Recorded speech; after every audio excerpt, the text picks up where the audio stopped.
see. 1, 2, 3, 1, 2, 3. Yeah, that looks pretty good. 1, 2, 3. 1, 2, 3. Perfect. There we go. Okay. You know, I feel like I'm at the dentist getting that X-ray where they're like, "Okay, now don't move." Don't move. That's exactly what it is. All right, you're just rambling about something. So, as I mentioned, I have committed to being completely off of fast food, and this has become a thing for me, not because of health, but because of the $20 principle. Right, principle. $20 an hour for all fast food workers. And I am not mad at the fast food workers at all.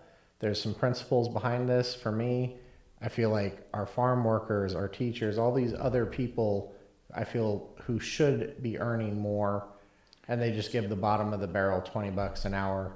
So surprise, surprise, robotics have shown up, and there is now a fully robotic kitchen down in Southern California.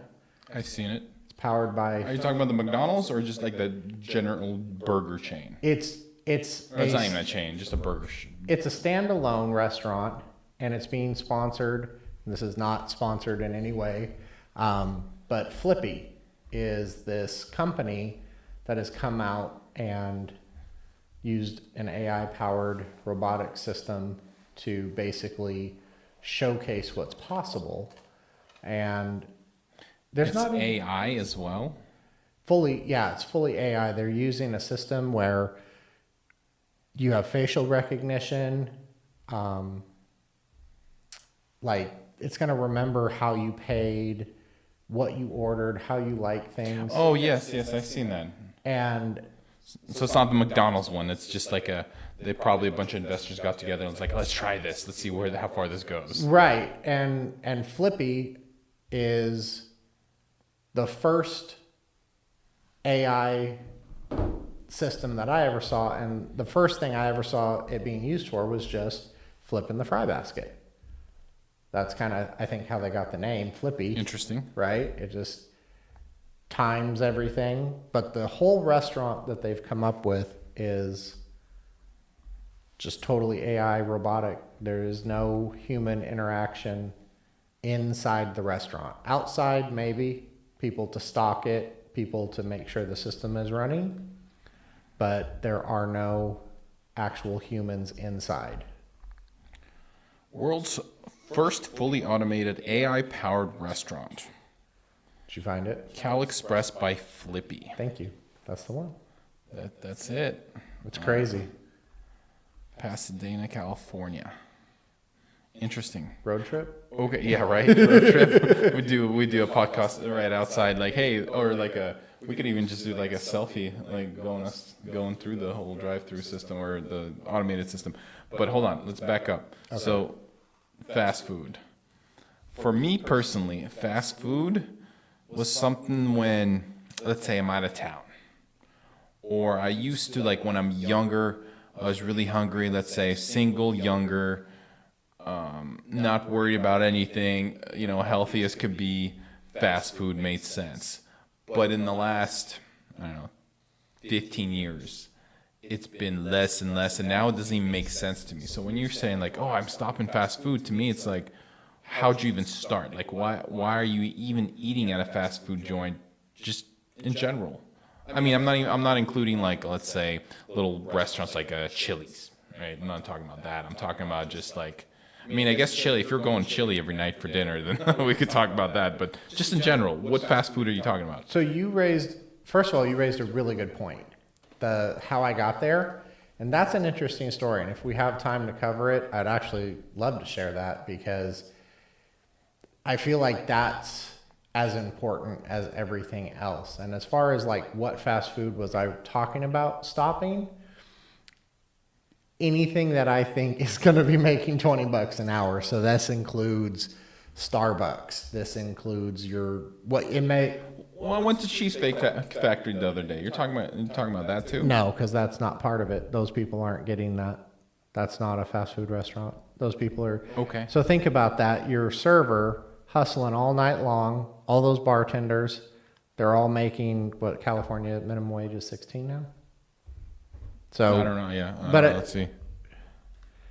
But they're all of those food service workers are not part of this. 16 an hour. Wow.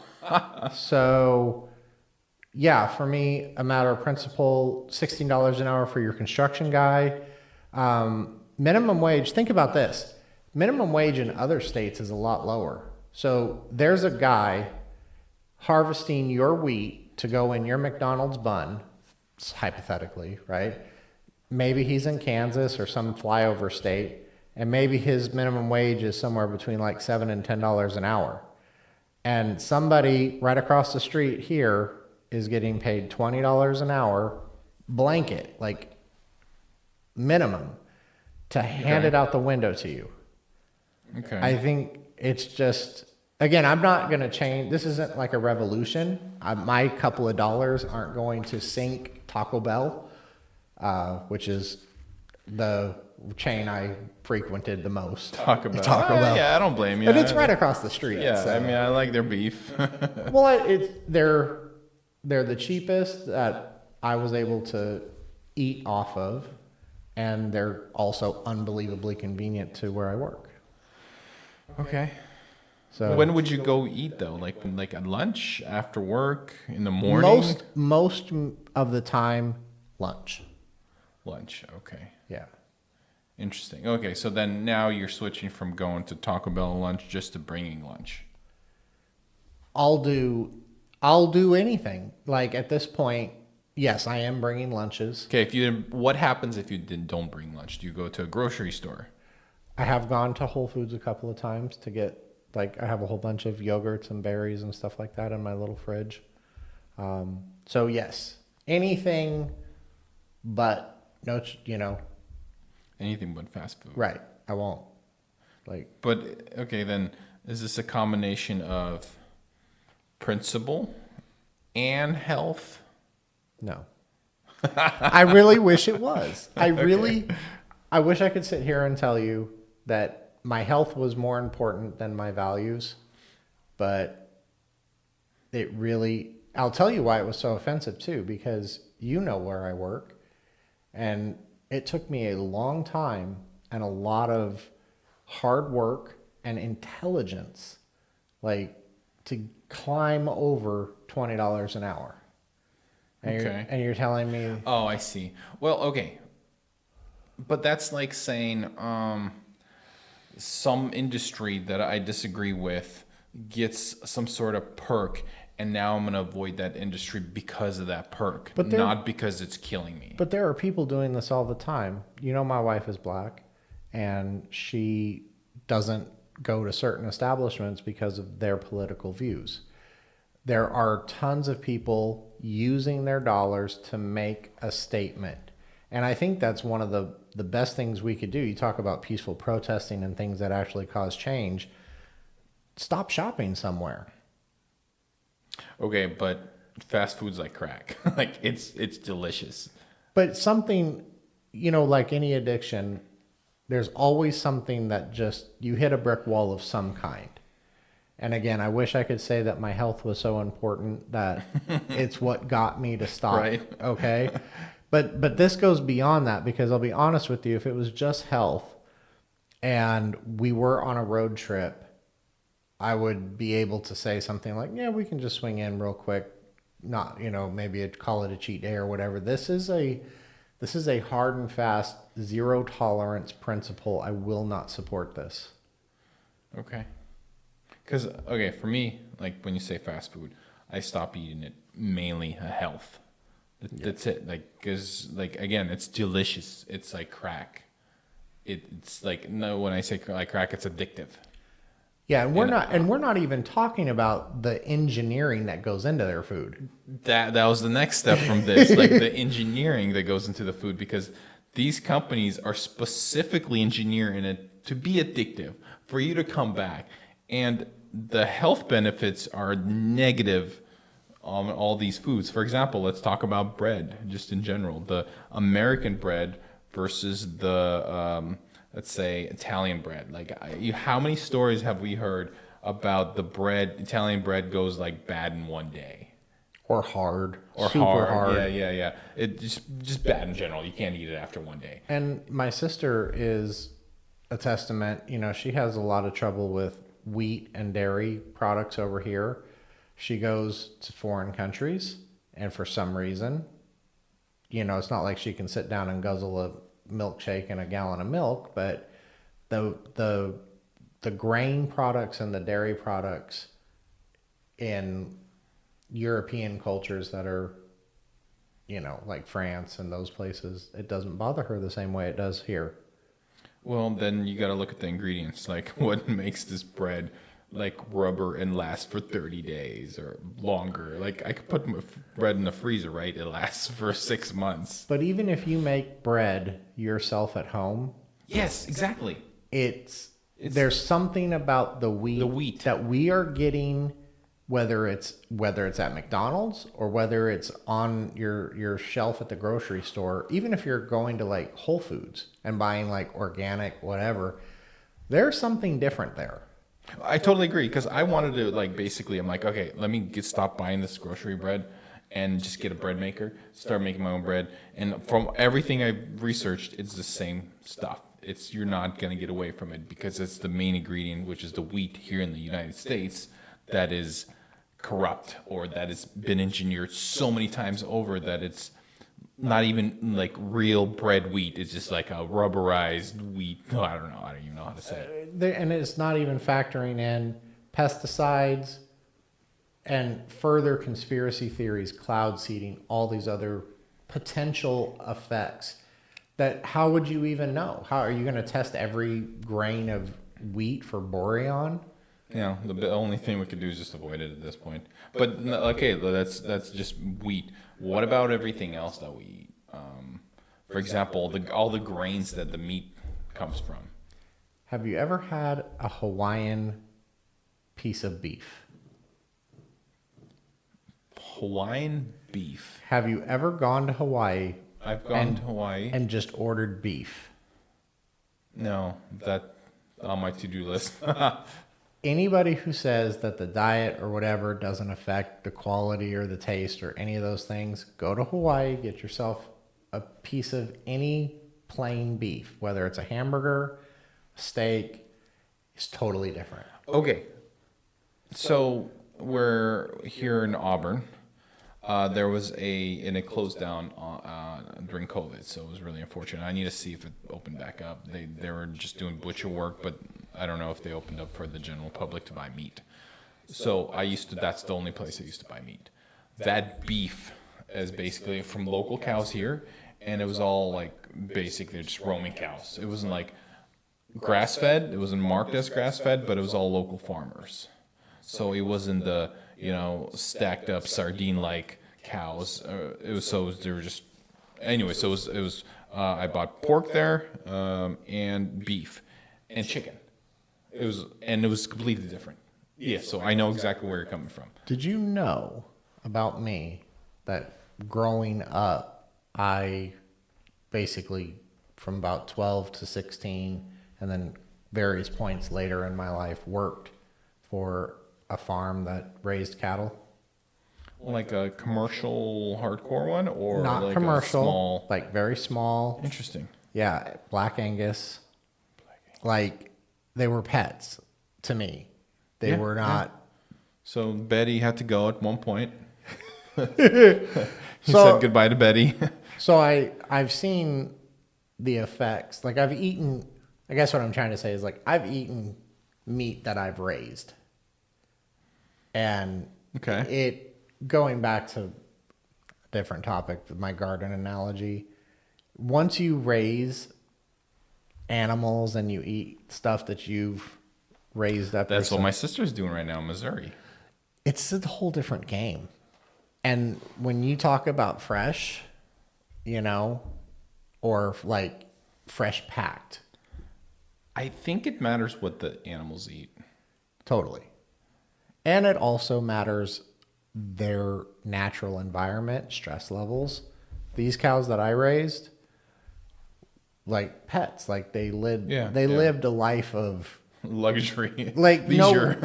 no worries. There were no predators, there were no cramped environments. How do they get put down? Like a bolt? So when an animal was ready for the slaughter, you have to realize that most slaughter cows are steers specifically. Okay. So you know in advance which ones you're going to harvest because, you castrate them when they're young. And then Sure. they grow without that hormone in them. And then Interesting. when it's time, they would get led, separated from the rest of the herd, and then the butcher has this tool, and it uses a .22 caliber rimfire shell, and the cow is in a total state of like, what are you going to feed me? Some oats or what? What's going on here? And Boom. And he walks up to the cow and he just. And So they're not traumatized, because I've seen these videos of the big farms, the commercial huge farms. It's sad to watch. It's horrible. Yeah. Yeah. So no, these were all. I mean, as humanely as a slaughter could be, these guys were not thinking they were going off to the big pasture in the sky. They were petted the entire way. They were like totally hugged. And they were used to things like, because we would move them from one property to another. Oh, So loading gotcha. up in a trailer, like they don't think anything of it, and we didn't like put them down in front of all the other. Oh, interesting. And that was a normal thing. You'd raise a calf. So the heifers. How old were the cows? Most steers get slaughtered at a year. At a year. Okay. So they've been weaned. They're very well grown. They're not old, so they're still tender and delicious. Sure. Yeah. Well, do you know the commercial, how long? Are they like 6 months, the commercial cows, when they...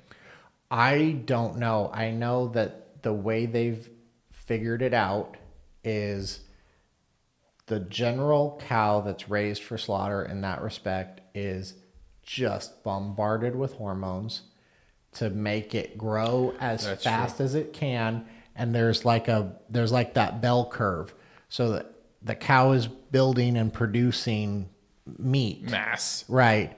And as soon as that slows down, they start looking at it, and there's a spot where they've determined, okay, our yield for what we're having to invest into the cow is diminishing.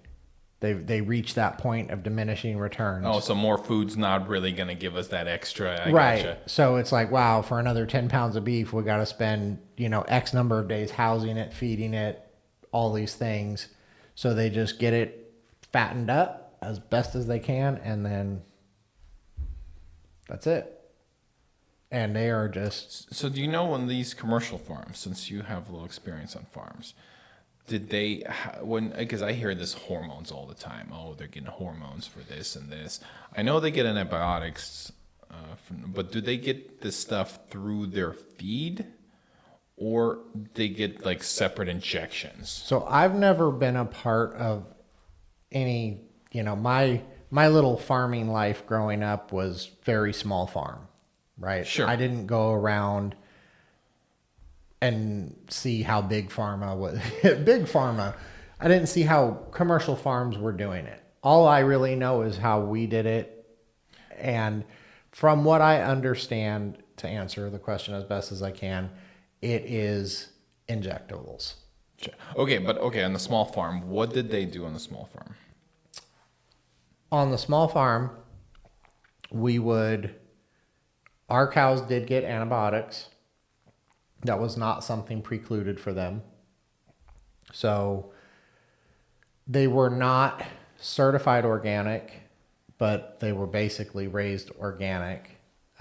But the certification costs more. Yeah. Right. I know the whole organic scam, almost, you could say. So the lady that I worked for, she was a survival of the fittest type of thing. Oh, wow. Her heifers So bred. this is really good stuff. No, her heifers bred naturally. Yeah. They would bring a stud out. They would breed. There'd be boys and girls. Some of the girls would get sold to be heifers for other people. Sure. Yeah. Some of the boys, if they were really prime specimens, they get to grow up to be studs for other people. And then there's a selection of boys that get raised to be slaughtered. And then they all just kind of live out on a pasture. What happened when they got sick? I very rarely saw. So did they use antibiotics? So they did, like I said, they did use antibiotics. The lady that I worked for was a firm believer. They got a course early on in their life, like as you know, to make sure that. Wait, okay. So there's antibiotics and there's anti-parasite, like medicine, like for example, ivermectin, the famous one that everybody's scared of. I never administered or saw any ivermectin administered. No anti-parasite or Because parasite's a big deal with animals, and so. But parasites are one of those things that when you have a cow that has enough room, it's not really an issue. It doesn't pop up very often. Oh, interesting. You know, it's only when they're forced to be in super confined spaces. Interesting. Okay. Yeah. So in that farm, because there's so much room, so little cows for the room, parasite was not really an issue. And they migrated the pastures, so they would only let them stay on a pasture for so long, and then they would. No, but that's the way you're supposed to do it. You're supposed to rotate them throughout the pasture. Right. That's like the natural. How can I say it? Well, it is natural. It's also the best. Like the grass grows, later because you move them over. Right. The dirt doesn't get all squished out.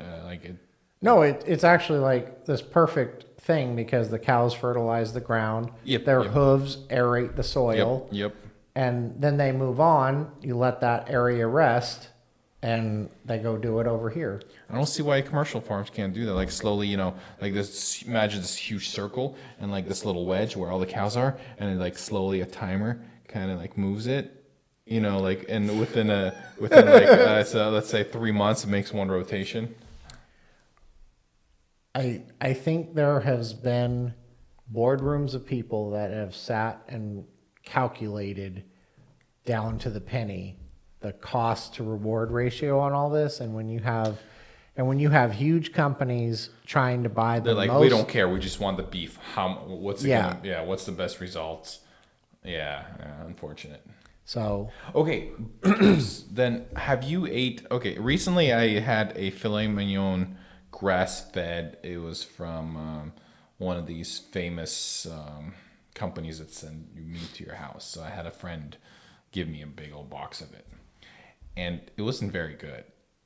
Like the stuff I got at Costco, this steak I get at Costco is much better than that filet mignon. Maybe I cooked it wrong because it's very sensitive filet mignon. Yeah. But this is my second experience with grass fed, and it's not the same. I don't know what it is. So there are companies that are being deceptive with a lot of these things. So like grass-fed doesn't mean they don't get hay, first of all. Oh. Second, there's nothing wrong with hay. There's nothing wrong with it. As long as it's not corn feed. I don't even know that there's really anything wrong with grain feeding, but there are these advertising is so deceptive. So you have like grass-fed, grain finished. Oh yeah. Well, a lot of them do that. Right. Which is okay. I mean, I don't know. Like you said, there's nothing wrong unless that grain itself is not meant for human consumption, whatever that means. What did they put in there for not human consumption? Also, keep in mind, I don't know what breed of cow that it's coming from.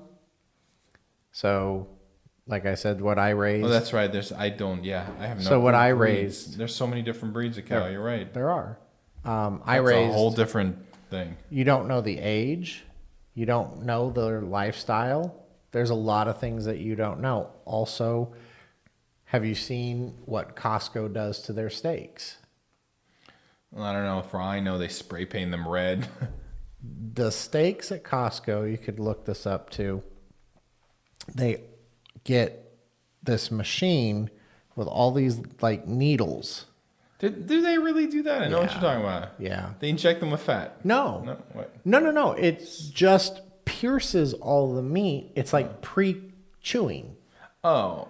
So that all would these make little sense. all these little holes get perforated into the meat, and it seems tender. Because I'm assuming when you say that it wasn't as good, you're not just tasting it. Like No, the taste. I'm talking about taste. I Yeah. know that. I know what you're talking about. It was very tender. It was very plus it was tiny. It was like this small. Right. I don't know why. I don't know. From a grass-fed cow, that cow's like all skinny and withered away. I don't know. There's also different parts of that tenderloin. Okay. Yeah. Maybe. You know, there's a I lot have of more. I'm gonna cook some more. Like I don't know. Try to be more careful with it. Yeah, Because I just threw some steaks, Costco steaks. I tried them on a cast iron skillet. I tried them on the grill. And that was kind of my to-go gas grill because it was kind of simple, easy. And then recently I've been doing them in an air fryer, and I'm kind of addicted to that air fryer now. I would recommend on a cooking note that if you're gonna throw your cuts of beef into the air fryer, you like give it a little oil on the outside. I want to stay away from all oil. Even avocado oil? Yeah. Okay. I don't. It's just, Why not then even the like beef tallow? maybe beef, but beef tallow changes the taste. It changes the flavor. I don't know how it tastes in a air fryer, because the air fryer kind of grills, or it cooks the outside so much more. Yeah. So the beef tallow might be even too much. So I just made potatoes in the air fryer, right? After Yeah, after we talked. So, and that's why I was asking you about it. So I got the little potatoes, right? Little, I don't know what they're called. They look like baby potatoes. They're like different color. Yeah. Cut them in half. I season them, just like paprika and salt and garlic. So mix them up, and that's it. I threw them in there, and when I cooked them, they were a little bit too, on the outside, they were a little bit too crispy, like dry. Mm-hmm. I'm like, ooh, it's not working out, because you told me you're doing oil on them. Mm-hmm. I'm like, but I want to stay away from all oil. So then once I could poke it through with the fork, a bunch of them, like, okay, nice and soft inside. On the outside, it was still pretty dry. So then I put them in a bowl, put a bunch of chunks of butter in there, mixed it up, have it covered, let it sit there, mix them up again. Perfect. It was excellent. It was like the best potatoes I've had. It was fantastic. But that's what I'm saying. I want to stay away from butter. And the steak, same thing. After I made those potatoes, they were standing there. I threw the steak in the air fryer, and I made the steak, and I flipped it once, because it kind of it's wet on the bottom. When you flip it, it's crispy on both sides. And the steak turns out fantastic. Also, when you cook steak, you need to let it rest. I don't know if you're doing that. But a good... Yes, yeah, absolutely. Well, yeah, I try to cook it to like 125 inside, and then I let it sit for a little bit. Okay. But I'm noticing like I need to because the air fryer is showing me with the air temperature, I really like that, because I have to stop it, poke it, put it back in to make sure I'm not overcooking it. Maybe I'll get the math right at some point, where it would be the time for the weight and the temperature. Also, it's hard though, because there's so many things that affect it. The humidity, That's true. the temperature you start at. Like, you're always supposed to let your steak, or anything actually that you cook, you're supposed to let it sit out. Barring a few exceptions, but you're supposed to let it temper. You're supposed to let it get out of the fridge. That too, you're supposed to get it to room temperature. Yes, right. I And understand depending on the cut, that process takes longer. Yep. So all these variables, where if you're just trying to cook to an internal temperature, there's lots of options right now. I want to get one of those wireless Bluetooth. Excuse me. You're saying the probe is wireless? Not mine. No, I know, but the one you're talking about, Bluetooth wireless, so it has like a little receiver on the end of it? Like, it literally is just... I doubt it. I There's no way. Yeah. because Look it up. You got your it computer would right have there. to withstand. It has to have a wire. No. It has to withstand 400 degrees or whatever you're cooking. Look it up. The battery's not going to withstand a 400 degree temperature. Wireless Bluetooth, and not on Amazon, but maybe. Bluetooth. Maybe not. Hey, maybe not Bluetooth, but wireless meat thermometer. Okay, wireless. Let's look this up because, like I said, there's just no way Yeah.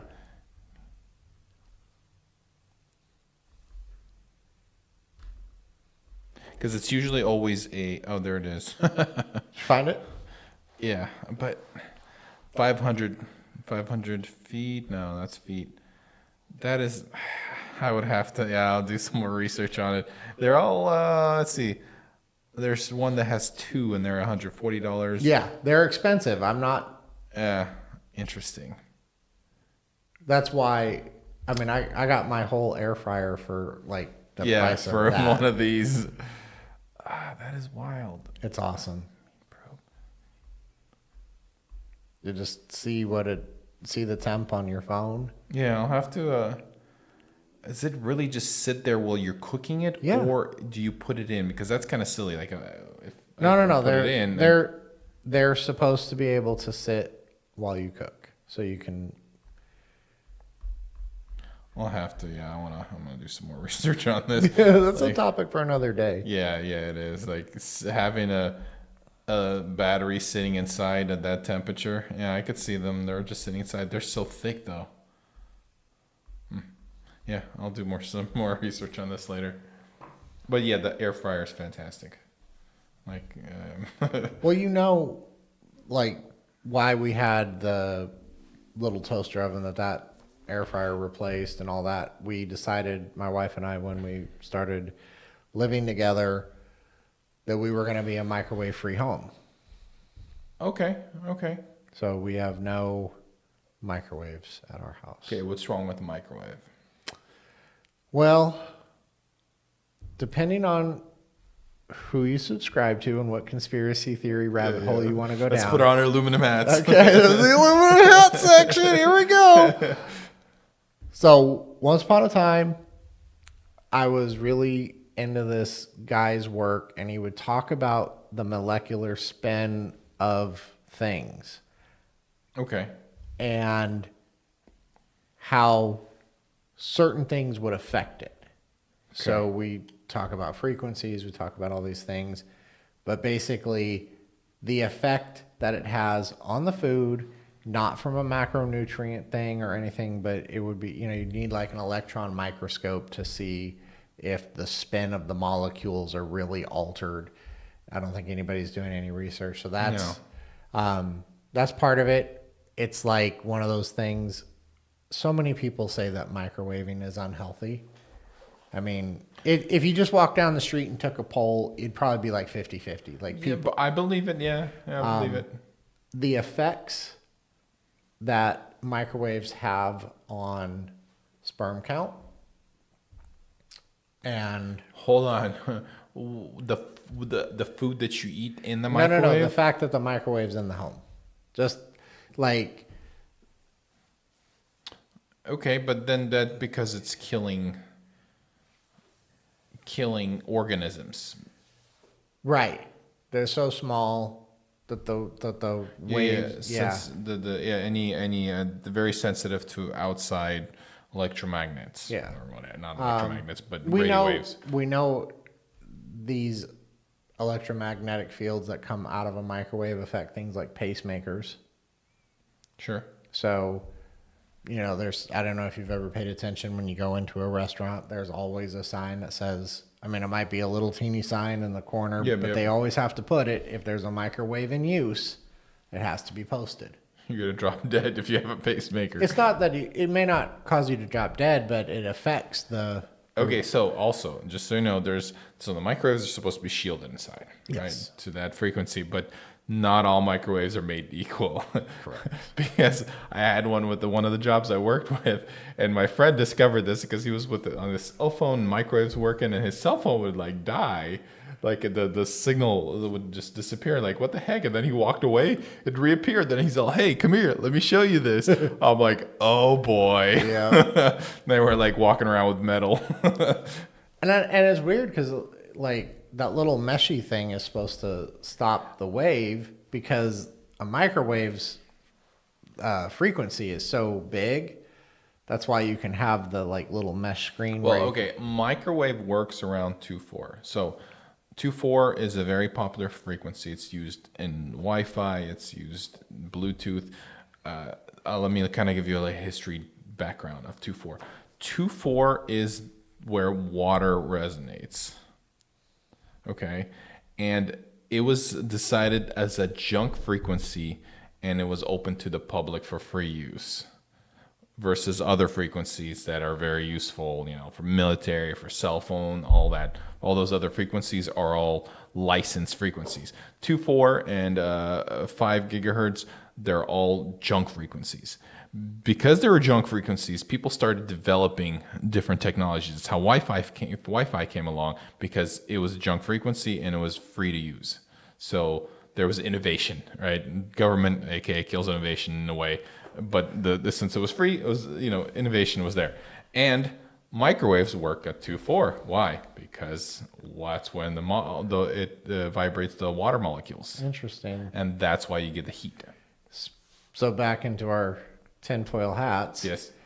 So I've heard in other conspiracy theories that the 2.4 resonating at the frequency of water. Yes. Then I've heard that the 5G. Hold on. 5G, but there's 5 gigahertz. So this is a very big misunderstanding today's population because of advertising. There's 5G as in 5th generation. Right. 4G, 4th generation, 3G, or 3rd generation, 4th generation, 5th generation. And then there's 5G as in 5 gigahertz, as in the Wi-Fi frequency. It's completely different than the 5G on our cell phones. Interesting. So what frequency is the 5G working on now? it could be on 2.1. There's a 6.2 or something. It works like on 3 or 4 or 5 different frequencies. Interesting. There's multiple frequencies. So when did cell phones ever use a 2.4? They're like 3G? No. Okay. No. Cell phones used either a 1.4. There's a 600 megahertz they use.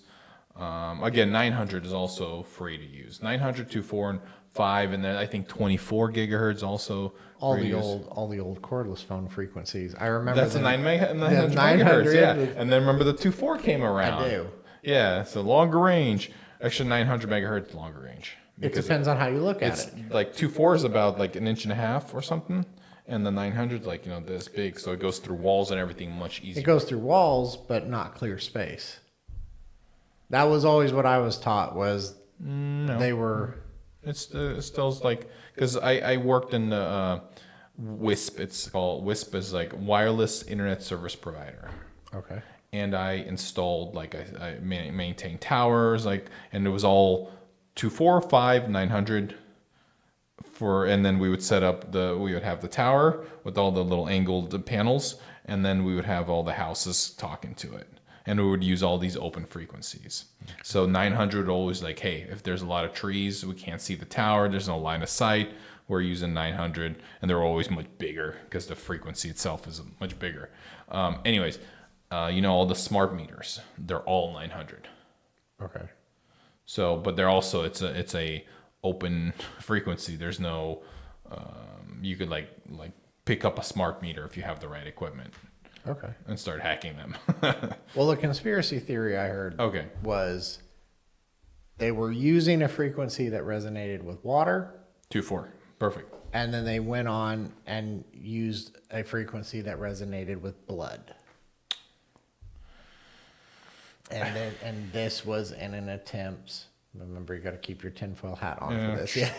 I'm gonna buckle it up real tight. So this was all in an attempt to make us people, make us as just a human being meat sack more susceptible to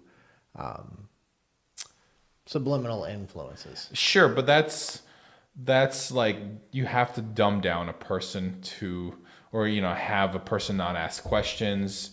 I mean, I guess there's parts of the brain. If you numb those parts of the brain, they'll take instructions and you just tell them what to do. Go sit there, stand there, whatever, and they'll just do it. But okay, so the whole conspiracy with the 5G, people that talk about it don't understand it. Like I've watched a lot of these conspiracy videos about, not a lot, but maybe one or two, because they kind of get boring because most of them don't know what they're talking about. They don't even understand that 5G is just a term for generation. Like it's the 5th generation of technology, and it uses multiple frequencies. I think one's a 60 gigahertz, and it's like a line of sight very close, and they have to be very close. Like let's say you're driving down the street, there's going to be like 3 antennas that you have to pick up 5G. And there's like maybe a 2-1. It's easy. Just Google 5G frequencies, and you'll find a list. And depends what region. Different regions have different regulations. Because my dummy version of it was just that, as you go up in the generations, that it was just a 10-fold in the frequency amount. So you could, for again, like the super dummy version, for the same amount of distance, they were able to get 10 times the amount of information in the same space of the wavelength. No, that is very accurate, because the 2.4, let's say, is about this big. Boom, boom, boom, boom, boom, right? And then the 5 gigahertz is double, or half that size. Right. So yes, you could get double the information, if not more, in the 5 gigahertz. So like your Wi-Fi at home, the 5 gigahertz will get you a lot more bandwidth than the 2.4. Right. So I use the 2.4 for, like, let's say a bigger space. I'm going to connect you to a 2.4 because you want to go longer through walls. But if it's like smaller space, 5 gigahertz, fine. Now, I've also heard that to get the same range out of the step up, like from 2.4 to 5, that you need to increase the power. So there's wattage, yes, there's wattage, absolutely. So when 5G first started rolling out, what I saw was a bunch of pictures of these trees that just look like toast sitting next to them. Okay, there's wattage. So imagine a flashlight. Yeah. Same thing. It's pretty much identical to a antenna that's pointing. A flashlight, and you turn up the wattage on the flashlight, it gets brighter. Same thing with the radio frequency. It gets brighter, more things pick it up. I don't know what effects it does on the body. I don't know what effects all these the new 5G or 5th generation frequencies do. I don't think anything, but I don't know. I've never really researched on it because you know how the TV recently went away from analog antenna to digital antenna? Those frequencies got sold out to all these companies. Like Verizon, AT&T, they bought up those frequencies. The analog ones? Yeah. For what purpose? For 5G or whatever else they're using it for. Like I know the military probably picked up a few, and they're bidding. Basically, they have like these frequencies, and they bid on them to see which company gets to use them, who has the rights to use them and stuff. It's funny how all this is in a strange loop. Because I was thinking, we started off talking with our fast food, and back to technology. No. Well, no, there's just that all of these things are going to require all these bandwidths. All of the AI robots that they're going to put in places. They're all to communicate. They're all going to need a frequency. Well, hold on. There's wired, and there's wireless. Right. So, but you don't think they're going to, I feel like they would naturally want to step away from the wires. No, it's always like, if you want something to be like dependent, it's always wired. You mean dependable? Dependable, thank you. Yeah. It's always wired. Yeah, wireless is like, if there's no other option. That's kind of like, in the technology industry, that's kind of my understanding, or my experience, I should say, is wireless is always like, if there's no other wired option. Interesting. You always want a wired primary, wireless is secondary. Okay. I mean, like military, there's a lot of wireless there, but that's because it's remote. It's who knows where. So that's the thing. But like, let's say in the automated AI, and we get AI is we'll talk about it here in a minute. So in the automated restaurant, all the machines are all going to be hard code plugged in with the wire, a network wire probably, into like a central brain. I'm quite curious how the technical layout looks of that setup.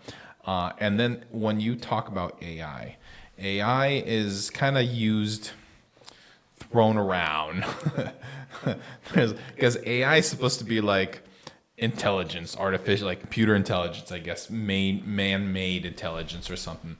But they're throwing that word out on everything that is computer controlled, right? So like just because there's a facial recognition doesn't mean it's AI, right? So also when we're talking about AI, to do anything like, let's say ChatGPT, you played with ChatGPT, A little bit. how powerful it is.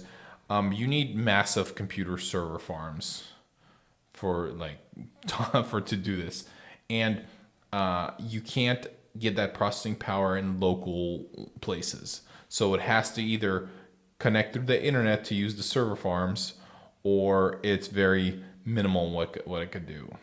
Like let's say one of my favorite movies because it has AI and robots is the Will Smith movie with the iRobot. iRobot. Thank you. And that's a perfect example of a main AI computer controlling all these robots.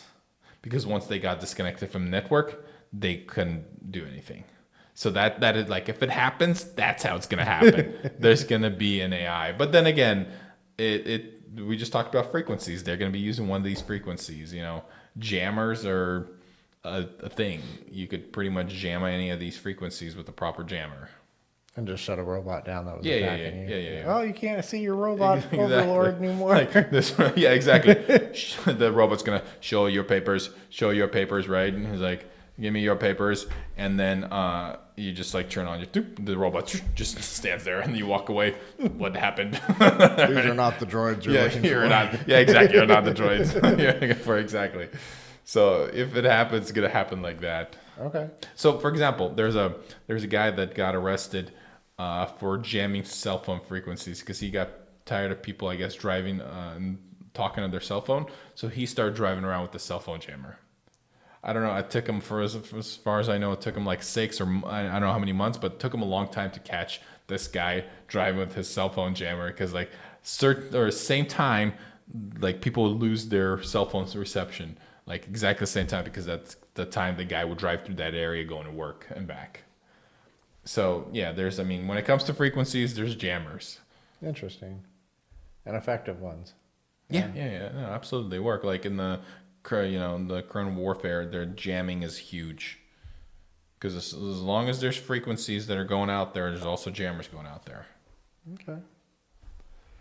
So, you want to round back to what we started with? Yeah, restaurants. Not eating there. Oh, fast food, not eating fast food, yes. I mean, we went down a rabbit hole this thing. Yeah. I was out on the cattle farm again for a while. How many years did you work on the cow farm? 4. Wow. 4. So you got a lot of experience out there. Like, You had a cowboy hat and everything? No. We should have a cowboy hat section, like a. So we're like our aluminum hats, then we have the cowboy hats. We have the red hats and the blue hats. But no, I wanted to. The reason I wanted to circle back, if we have, I don't know how much time we have left for this, but you asked a really, really interesting question that I thought was probably more important than all these things that we were talking about. Okay. In my opinion. Okay.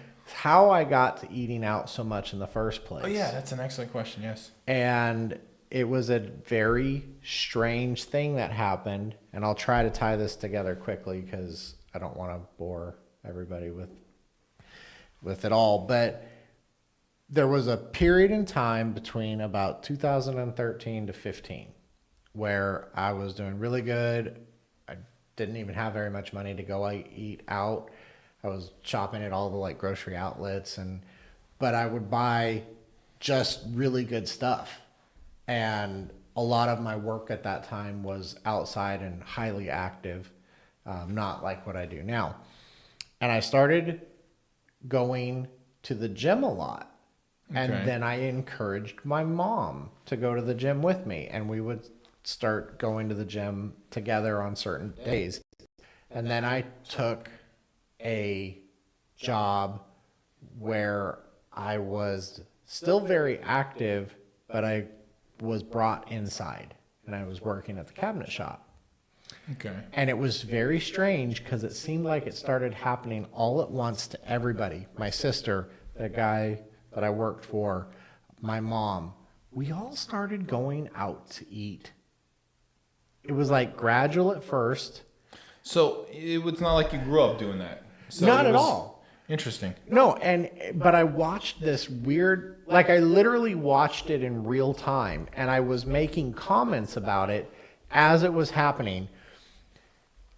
And I started just going out to eat all the time, and there was this weird moment where I realized I haven't gone grocery shopping in 2 weeks. And then it was, I haven't gone grocery shopping in 6 months. Oh, I see. And I wasn't even paying to go out to eat. I would go to see my mom. She would say, and this is kind of funny, we would go to Chevy's. Okay. I mean, that's still, I would say, junk food. It was, It's still, but we would go work out and then we'd go eat Chevy's. And I mean, all of these things, I would go work at the cabinet shop. We would go out to these like little fancy dancy restaurants in Grass Valley. The guy that I worked for, he would just buy my dinner because I often worked really late at night. But it was just that there was this strange, fairly rapid transition where not just me, but everybody I knew started eating out all the time. And then a very interesting thing happened. We was eating at Chevy's a lot. Their menu just switched. And it was a very weird thing because we talk about all these things they put in the food. I noticed, I mean, I'm sure they've been rolling the what is real food dial often, but there was this really distinctive shift. If we ever talk to my mom together, she'll confirm what I'm saying. The food in all the restaurants, because we know that almost everybody is getting their food from Cisco. Okay, sure. So all these different restaurants, right about the same time this menu change at Chevy's occurred, they all started just seeming different. And I don't know how to say, like... No, I'm onto that because when I was, I don't know, young, my early 20s, late teens, I used to go, like with this youth group, used to go to Olive Garden all the time. That was like the thing to go. And then I didn't go for, I don't know, 10, 15 years. Then I went either like on somebody's birthday, or like family member's birthday, and it was terrible. It was like the worst experience. I'm like, and I remember it used to be good. It was like Olive Garden, yes. And then I went recently, like, I don't know, recently, 5 years ago. And it was the worst. I'm like, I'd rather go to Taco Bell. Right. It was terrible. Because it's like the same food. Yeah, right? It's splashed up with different chemicals. They throw some salad dressing on it. Yeah. So I'm never going back again, unfortunately, because it was very disappointing. So that's what ended up happening to getting me into this weird thing of going out to eat all the time. It's like you made it normal. Or like a routine or something. Right. And then, COVID came along and changed the whole game. Everybody had an app. You could just order food. You could just pull I did that once or twice. the apps, if you're going to eat fast food, they're amazing because all the good deals are on the app. Oh, okay. You program what you want into the app. You just pull up. I'm here. They hand you your food. You leave. It's like, one of the last times I ate fast food, I was super frustrated. I got behind a lady who was actually ordering Oh no, that And it must was have been like, terrible. oh, like, are you What, serious? you And don't know what no, you want already? No, and she had a whole, it was the mom with like 18 people in the Oh, van. God. Oh, and she's God. ordering, And then she opens up her penny purse. I was just so annoyed. And, you think about it, it's like, wow, like, where are we at? Where, good Lord. See, that's when you should have like, that's it, no more fast food. Because I know, okay, like if I go to fast food, it's like Chipotle. Like that's like my only fast food place I like. And here's the thing. Same deal though. You have to order on the app. That's what I started doing it because I used to go in, but after I started ordering on their app, and because you set a time, you order your food, and then it's such a pleasure. You just come in, pick it up, and leave. Oh my God, how would I ever stand in line after that? It's ridiculous. Yeah, absolutely. So, And I think there is some kind of conspiracy behind the wage increase that we talked about and driving. are you saying it's gonna push people off eating fast No, I food? think no. I don't think the goal is to push people off of eating fast food. I think there are people who are invested in robotics companies. Oh, I see what and you're saying. AI companies. That's the next big move. So I'm not saying it's Governor Newsom but I wouldn't be surprised if Governor Newsom wasn't one of the biggest investors in Flippy, and he's like, you know what'll get people to stop. We should do like a chart of conspiracy theories, Flippy in the middle, and all these branches going off. What corporations are investing? Who owns the corporations? Who's investing in those corporations? Yeah. Just the big wigs. But somebody should do that. Not me. not us, no. Yeah. But I That's think interesting. I think there is a correlation between the rate increase, because it's kind of convenient that the rate increase came along at the same time that this new technology is emerging and available. That is a very good observation. I mean, I'm not saying it's a conspiracy theory, but... And on that note, I think we're done. We made a huge circle. I love it. Okay. And I think we're finished. I kind of heard your tummy growling too, so... No, yeah. it's just maybe. It's time to go. All right.